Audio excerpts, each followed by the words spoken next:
عرصے سے P S P اور ایم کیو ایم پاکستان کے درمیان ایک مشاورتی عمل جاری تھا.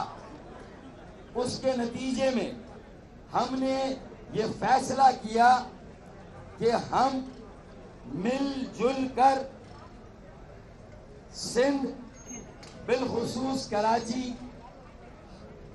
کے عوام کی خدمت کریں، ان کے مسائل حل کریں، ایک متحدہ کوشش کریں.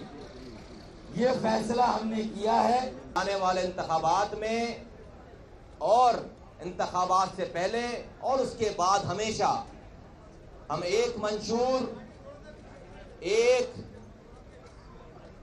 سمبل، انتخابی نشان اور ایک پارٹی کے نام سے ہم اپنی جدوجہد پاکستان کے لوگوں کے لیے کریں گے. میں پاک سرزمین پارٹی کی طرف سے فاروق ستار بھائی کی اس بات کو انڈورس کرتا ہوں، میں اس کی تائید کرتا ہوں.